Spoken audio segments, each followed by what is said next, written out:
এত কম সময়ে আর অল্প উপকরণে এত মজার একটি ডেজার্ট তৈরি করা যায়, এই ভিডিওটা না দেখলে বুঝতেই পারবেন না। আসসালামু আলাইকুম দর্শক, আশা করি সবাই অনেক বেশি ভালো আছেন। শুধুমাত্র 3টি উপকরণের তৈরি, মুখে দিলেই মিলিয়ে যাবে। আর এই ডেজার্টটা কিন্তু একটুতে মন ভরে না। এই প্রচণ্ড গরমে চাইলে কিন্তু এরকম ডেজার্ট বানিয়ে ফ্রিজে রাখতে পারেন। যখন মন চাইবে তখনই একটু বের করে খেলেই কিন্তু মন প্রাণ দুটোই ঠান্ডা হয়ে যায়। আর বাচ্চাদের তো ভীষণ পছন্দের এই ডেজার্টটা। আশা করি আজকের রেসিপি অনেক বেশি ভালো লাগবে আর সহজও মনে হবে। তো প্রথমেই ডেজার্ট তৈরি করার জন্য লাগবে আমাদের লিকুইড দুধ। এখানে আমি 1/2 লিটার দুধ নিয়েছি। আপনারা চাইলে গুঁড়া দুধও কিন্তু মেল্ট করে নিতে পারবেন।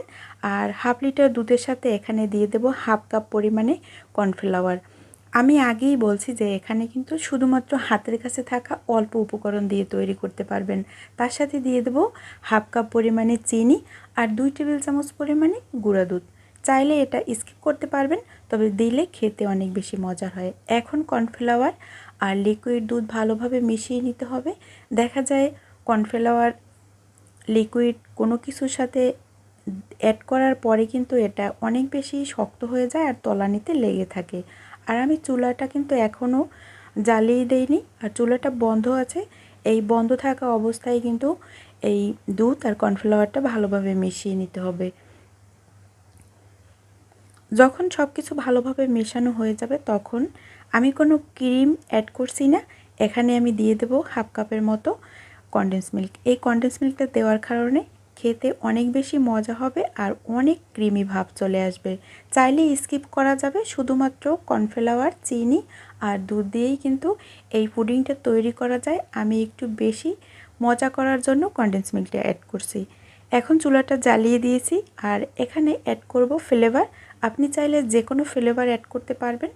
আবার ফ্লেভার না দিলেও কাস্টার্ড পাউডার যদি হাতের কাছে থাকে 1 চামচ দিয়ে দেবেন, তাহলেও হবে। এখন আমি অনবরত নেড়েচেড়ে বলক তুলে নেব।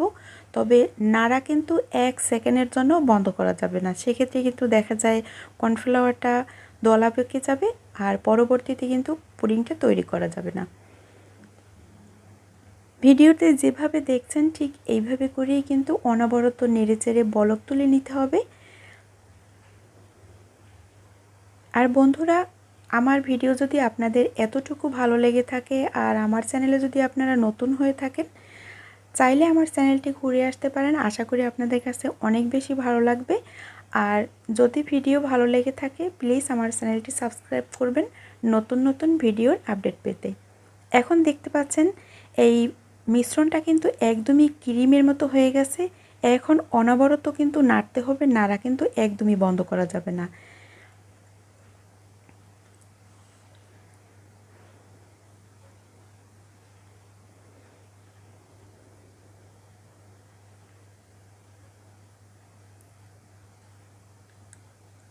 যখন এই পর্যায়ে চলে আসবে তখন কিন্তু চুলাটা অফ করে দিতে হবে।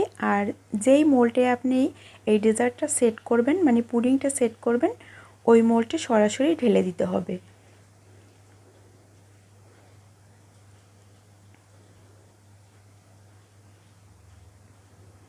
আমার চ্যানেলে আরও অনেক ডেজার্ট আইটেম দেয়া আছে, চাইলে দেখে নিতে পারেন, আপনাদের কাছে অনেক বেশি ভালো লাগবে।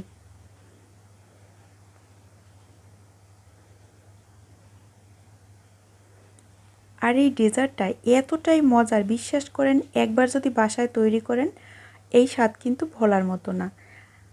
ভীষণই পছন্দের। এটা এমনি এমনি খাওয়া যায়, আবার রুটি পরোটার সাথেও খেতে কিন্তু ভীষণ মজার হয়। তো এইভাবে আমি রেখে দেব 2 ঘন্টা। কোনো রকম ফ্রিজে না, আমি একদমই বাইরে রেখেছি নর্মাল তাপমাত্রায়। এখন মোল্ট আউট করে নেব। আর মোল্ট আউট করা কত ইজি দেখতে পাচ্ছেন।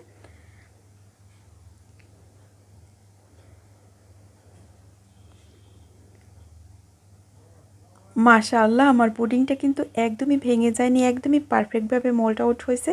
তো এখন একটু হালকা বাদাম কুচি দিয়ে ডেকোরেশন করে নেব, দেখতে অনেক বেশি সুন্দর লাগবে তাই। তো এটা সম্পূর্ণই অপশনাল, চাইলে স্কিপ করতে পারবেন।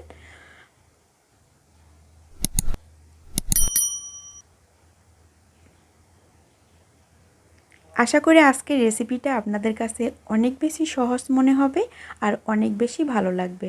চাইলে এই পুডিং কিন্তু আপনারা বাচ্চাদের টিফিনেও দিতে পারবেন।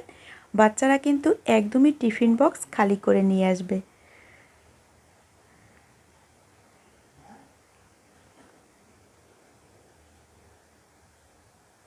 আর দেখতে পাচ্ছেন কতটা নরম।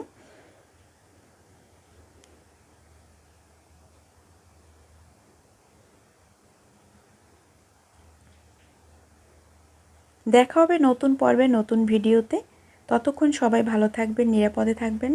আর আমার ভিডিওটি ভালো লাগলে অবশ্যই চ্যানেলটি সাবস্ক্রাইব করবেন। আল্লাহ হাফেজ।